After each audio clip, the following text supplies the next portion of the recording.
లోకం ఒక మాయని తెలుసుకున్నాను. సొంతం కాదనుకున్నాను. తప్పిపోయిన కుమారుండు నేనైతే, నా కొరకై నిరీక్షించే తండ్రి నా యేసు. తప్పిపోయిన కుమార్తెను నేనైతే, నా కోసం నిరీక్షించే తండ్రి నా యేసు. ఈ లోకం ఒక మాయని తెలుసుకున్నాను. ఏది నా సొంతం కాదనుకున్నాను. నిజంగా ఈ పాటలో ఈ లోకం మాయని తెలుసుకున్నాను. ఏది నా సొంతం కాదని నాకు అర్థమైందని ఈ పాట బాగుందండి. ఇదే పాట ఈ మాట మన జీవితంలో నిజంగా నెరవేర్చుకోగలిగితే గనక మనం దేవునికి ఇష్టమైన బిడ్డలుగా ఉంటాం తప్పనిసరిగా. అందరికీ వందనాలండి. నేను మీ వసంత ప్రసాద్. యేసుక్రీస్తు వారు 10 మంది కుష్ఠరోగుల్ని స్వస్థపరిచారు. కానీ ఒక్కరు మాత్రమే దేవునికి కృతజ్ఞతాస్తుతులు చెల్లించారు. ఆ 9 మంది ఎక్కడా అని యేసుక్రీస్తు వారు అడుగుతున్నారు. లూకా సువార్త 17వ అధ్యాయం 17వ వచనంలో మరి యేసుక్రీస్తు వారు అడుగుతున్నారు. మరి ఈరోజు దేవుని ప్రేమను బట్టి చెప్తున్నానండి.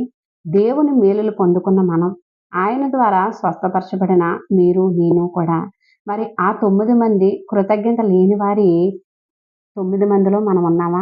లేకపోతే దేవునికి కృతజ్ఞతాస్తుతులు అర్పించడానికి తిరిగి వచ్చి దేవుని సంతోషానికి కారణమైన ఆ ఒక్కరిగా మనం జీవిస్తున్నామా? ఒకసారి ఆలోచన చేద్దాం.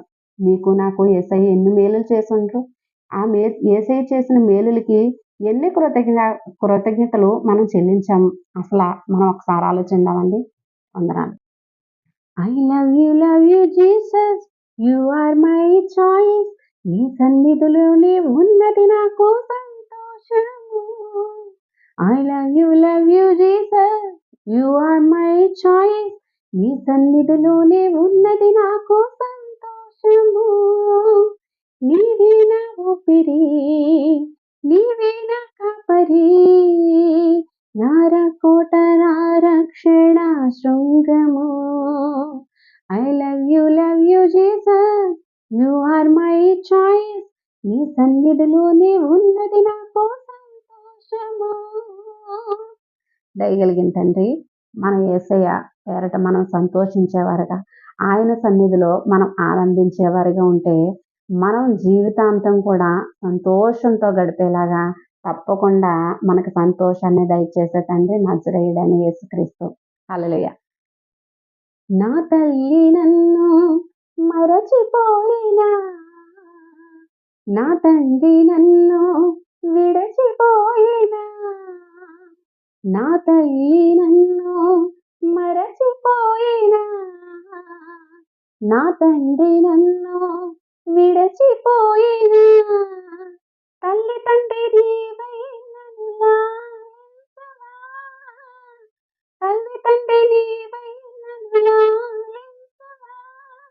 దావీదు కుమారుడా నన్ను దాటిపోకయ్యా, నజరేతువాడ నన్ను విడచిపోకయ్యా.